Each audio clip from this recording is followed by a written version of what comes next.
I'm Sarah, and this is Budgetsew, where we create stylish, fashionable looks as inexpensively as possible.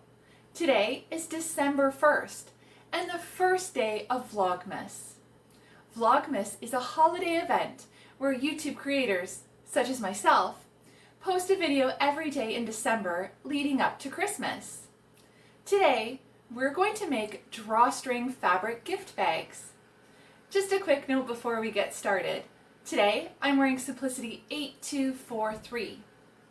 The link to the video with that sew along is right here at the top of the screen.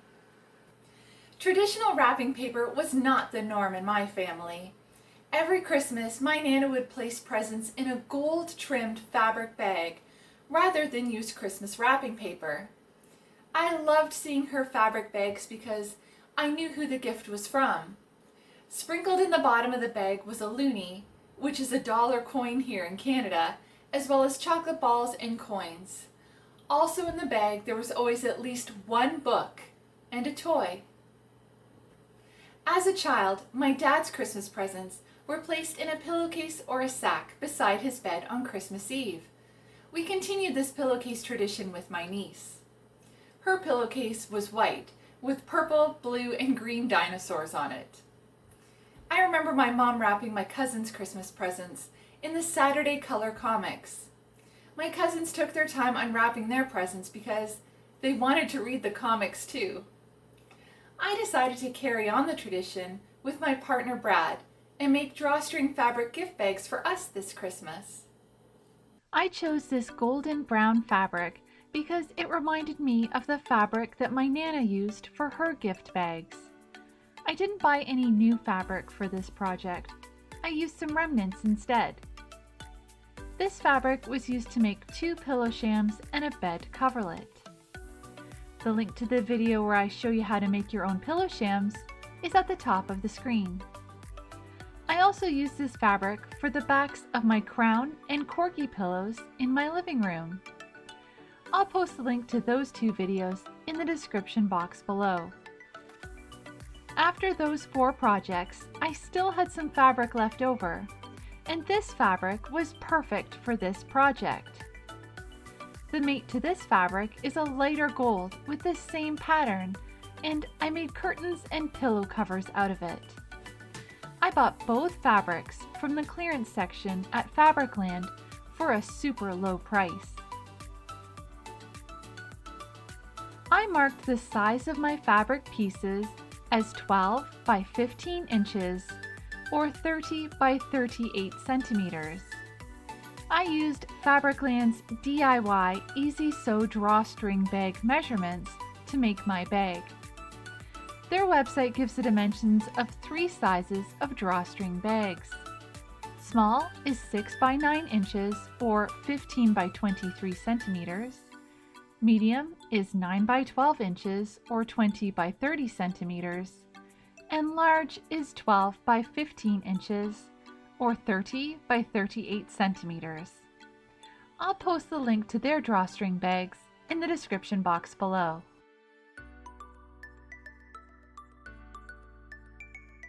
Once the fabric was marked, I cut out 2 rectangular pieces of fabric per bag. Since I'm making 2 bags, I cut out 4 rectangles of fabric. These bags are the perfect size for Yalla Baka flood, which translates roughly to Christmas book flood in English. My partner Brad and I adopted this Icelandic Christmas tradition 3 years ago. On Christmas Eve, we exchange our gifts of a book and a bit of chocolate, and then spend the evening curled up reading our brand new treasures while savoring the delicious chocolate.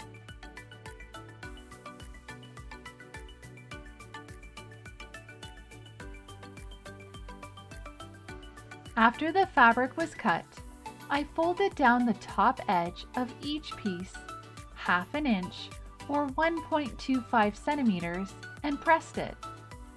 As I've mentioned in previous videos, when I started sewing as a teenager, I wasn't a fan of ironing or pressing any of my sewing.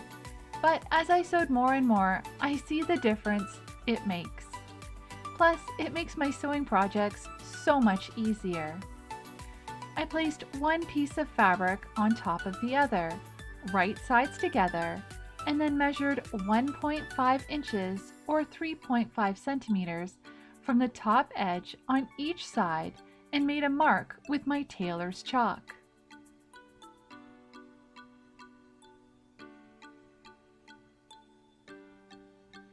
Then I pinned both pieces of fabric right sides together, leaving the top edge open.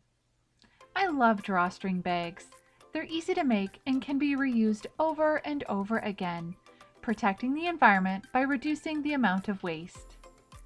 I think that my Nana was ahead of her time making these bags. When I was a child, she also made reusable shopping bags out of quilted fabric. She used that quilted fabric for everything: a dog coat, bedding for dolly bags, as well as the shopping bags. One side of the fabric was a pale purple, and the other side was covered in small, beautiful flowers. I think that I might order some quilted fabric for myself and get started on my own reusable shopping bags.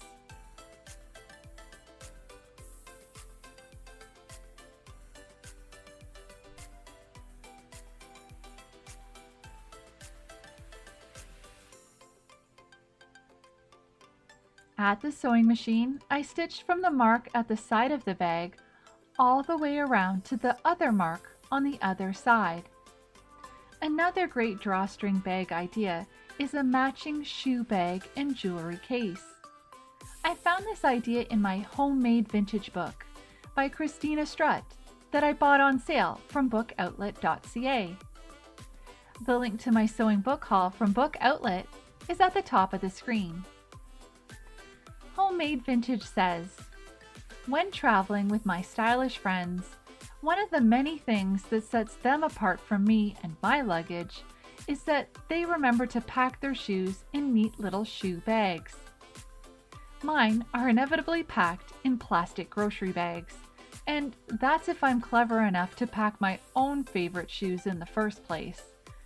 My idea of sheer luxury would be to own enough shoe bags to decant all my shoes, whether traveling or not. How divine a neat line of shoe bags would be, rather than a random pile stowed in a closet." And to continue my quest for elegant travel, I've made a drawstring jewelry case to match my shoe bags. You could even scale down the jewelry bag to make smaller versions for carrying cosmetics. Before I continue with the drawstring fabric gift bags, please like and share this video with your friends and family. I'd love to help others sew and refashion on a budget and troubleshoot their favorite patterns. I also love sharing the treasure that I find at thrift shops. If you'd like to see more from Budgetsew, please subscribe and make sure that the bell is on so you receive a notification when I release a new video. Follow me on Twitter, Instagram, and Facebook at Budgetsew. Now back to the DIY. My next step was to use Fray Block on the raw edges because my fabric raveled quite easily. I didn't want any long threads of fabric resting on a Christmas present as it was lifted out of the bag. If the fabric you used frayed a lot, then it's best to finish the inside seams or use Fray Block. I have a tube of Fray Block that I use every so often. This product prevents fraying of fabrics and ribbon. It dries quickly, is clear, soft, and flexible, and is washable and dry cleanable. Its precision tip ensures that you only use Fray Block where you need it. I bought this tube from Fabricland more than 10 years ago, and it still works.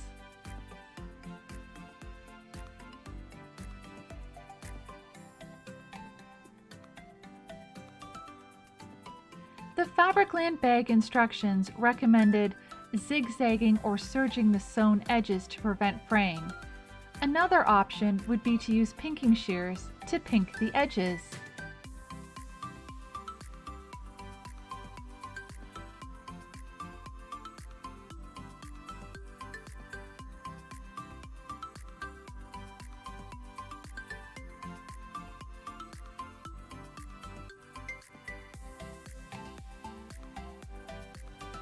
Then I clip the side seams at the mark of both bags. I I pressed all my seams open because I felt it looked better that way. I also cut off the bottom corners of the bag to reduce the bulk.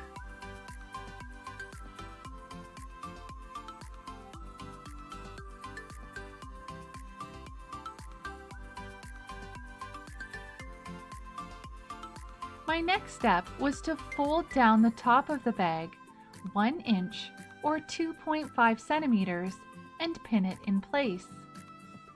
This will be top stitched along the bottom of the folded edge to create the cord casing.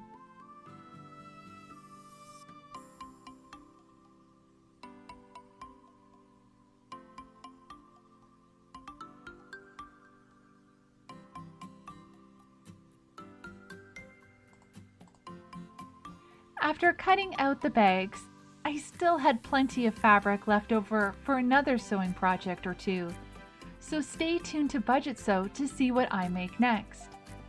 Spoiler alert, one of those projects is in tomorrow's video.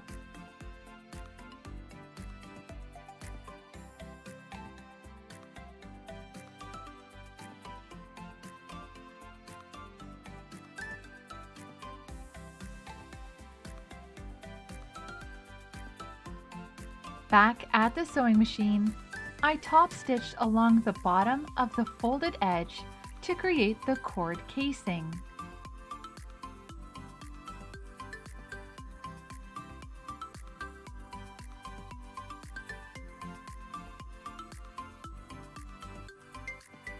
I chose Gutermann thread number 554, Cinnamon, that perfectly complemented the golden brown fabric. It was not a perfect match to the fabric, but it was close enough. I didn't buy this thread for this project. This spool was left over from another sewing adventure.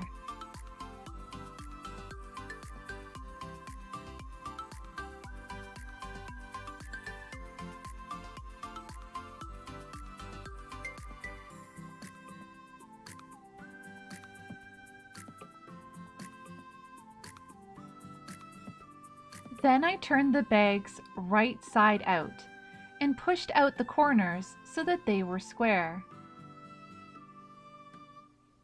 I recommend pressing the bags before completing the next step.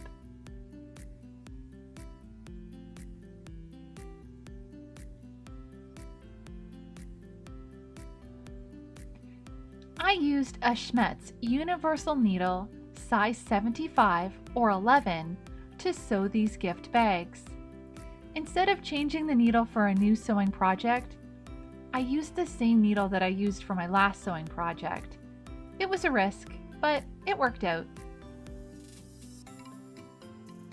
My next step was to add some pretty trim.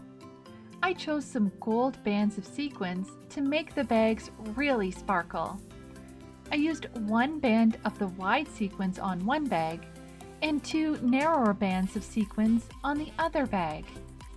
I bought the sequins from Fabricland about 10 years ago for my Wonder Woman Halloween costume.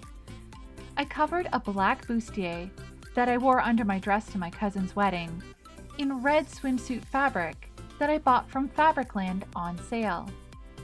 Then I used the narrower bands of sequins to make the gold eagle over the bust. The wider sequin band was used to make the belt. I used blue and white large polka dot fabric that I bought on sale from the Halloween section at Fabricland to make a skirt, cape, and shorts. The skirt and cape were Simplicity 3629. I also made boot spats out of the red swimsuit fabric using vintage Simplicity 9553. At the sewing machine, I stitched the bands to the bags. I sewed as close as possible to the edge of the sequin bands without catching any of the sequins under my sewing machine needle. When I first decided to use the sequins, I had planned to hand sew them to the bags, but at the last minute I changed my mind and machine stitched them instead.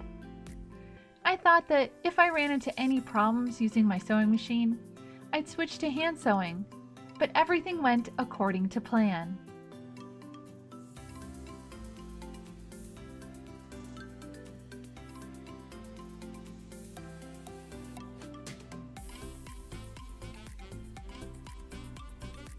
I just love how the sequins catch the light. They just sparkle.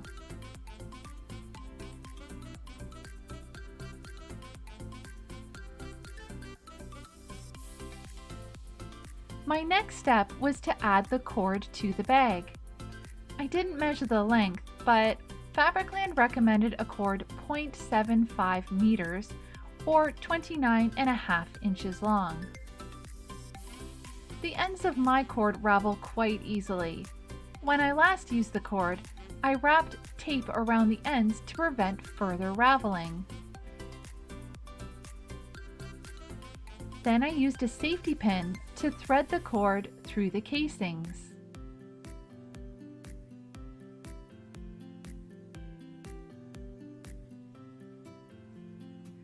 I bought the gold cord at Fabricland at the same time that I bought the sequin bands. This cord was for my lasso of truth for my Wonder Woman costume. I wound it up and stitched it to my sequined belt.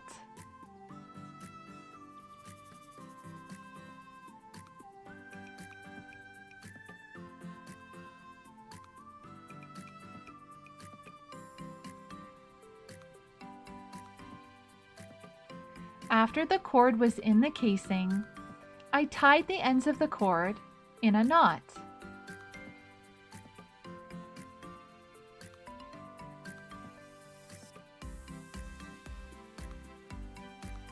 Then I removed the tape from the end of the cord and unwound both ends.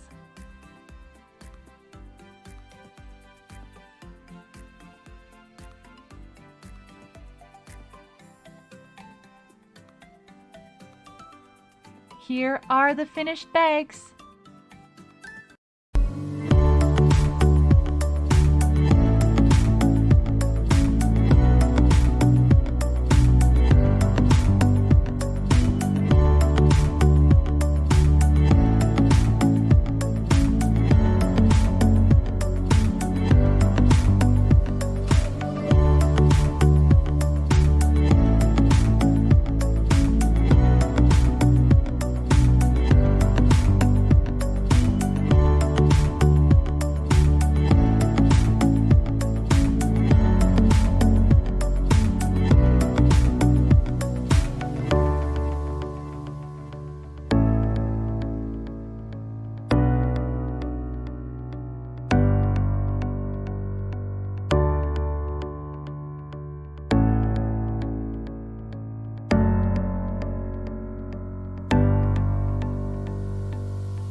Enjoyed sewing these drawstring fabric gift bags with me.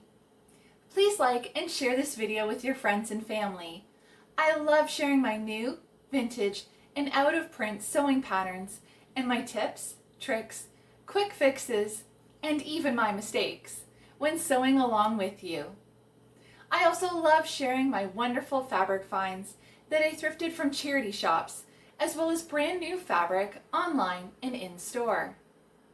If you'd like to see more from Budgetsew, please subscribe and press the bell so you receive a notification when I release a new video. If you'd like to stay up to date with Budgetsew, follow me on Twitter, Instagram, and Facebook at Budgetsew. Thanks for watching. See you next time.